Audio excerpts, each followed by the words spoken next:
In this week's Standard Bank slot, we look at South Africa's festive season spending data. Yes, it's out. We'll also look ahead to the 2026 outlook trends and payment solutions. For more on this, we joined this afternoon by Norman Nyawo, Head of Merchant Solutions at Business and Commercial Banking for Standard Bank South Africa. A very good afternoon to you, sir. Welcome. Thami, it's a pleasure to be here on your platform again. Well, we know everybody was spending throughout the festive season. What we didn't know was just how much. And so the numbers are finally out. What do they say as far as the 2025 festive season trade results and consumer confidence and spending patterns in South Africa? Yeah, so I think the December trading numbers were quite interesting. We noticed double-digit growth in turnover, which is quite indicative of customers really going out and spending. We saw that usually, customers really going to some of the usual holiday spots. So we saw quite an increase in turnover in Cape Town and KZN, which is obviously expected.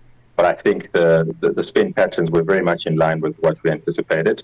And I think this is probably coming off the back of, some of the relief that we saw during the year.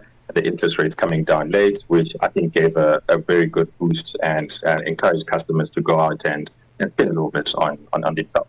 I mean, you did mention double-digit growth, but perhaps it's spread out a little bit more and look at how this consumer spending supported businesses. If you could just unpack this for us, and this is specifically at the end of December and the end of that trading period, perhaps some insights and data that you as Standard Bank have seen on card acquiring values as well as volumes.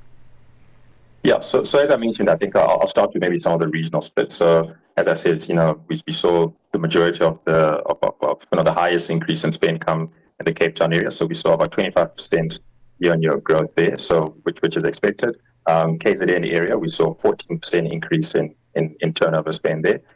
And when you look at some of the sectors in a bit more detail, the retail sector, especially clothing, that was up about 15% year on year.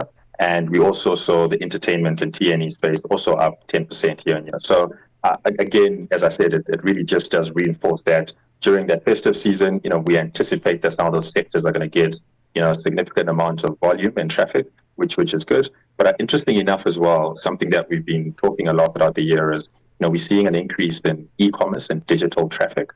We saw about 40% increase across, coming in those e-commerce channels, which is quite encouraging as we anticipate even going into 2026, more customers starting to use these new digital e-commerce rails. And grocery stores saw a 23% year-on-year increase in turnover. And if we look at food and convenience stores, those grew by around 12%. What does this say about consumer priorities during the festive season? Yeah, I mean, during the festive, definitely, it's celebratory mood. People are out there, making sure that their families are fed. And, we got a lot of, diasporans as well who are, making big purchases and sending food home and family. So it's quite expected that those sectors are going to receive a lot of attention. So nothing out of the ordinary in that sense. But as I said, I think the tourism and entertainment sector did see, quite an increase, which is expected as well. So I think it bodes well for consumers in 2026.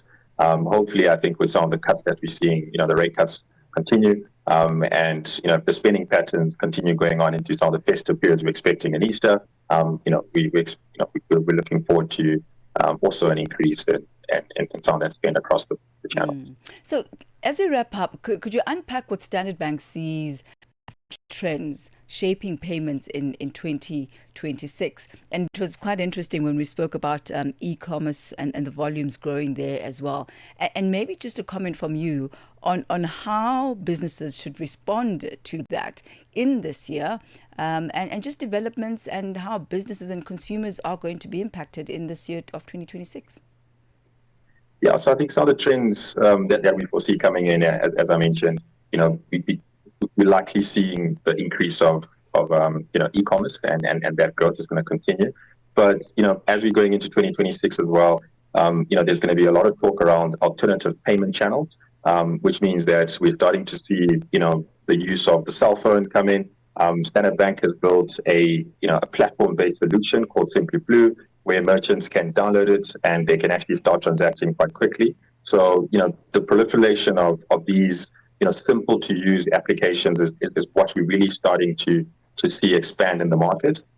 So I think really what we encourage some of the businesses and traders to do is get access to some of these solutions like a Simply Blue, so you can enable yourself to participate, in these sectors, and you can get some of these tools that during these festive periods and when there's peak traffic, you are able to, to reach your target market, and you're going to actually, get a share of some of the high traffic and volumes that's going around in the ecosystem. Norman Nyawo, always a pleasure. Thank you so much for taking us through that 2025 festive season spending, as well as what to look forward to in the year 2026 as far as trends are concerned. Thank you for your time, sir. Always a pleasure. Thank you. He's head of merchant solutions at business and commercial banking for Standard Bank South Africa.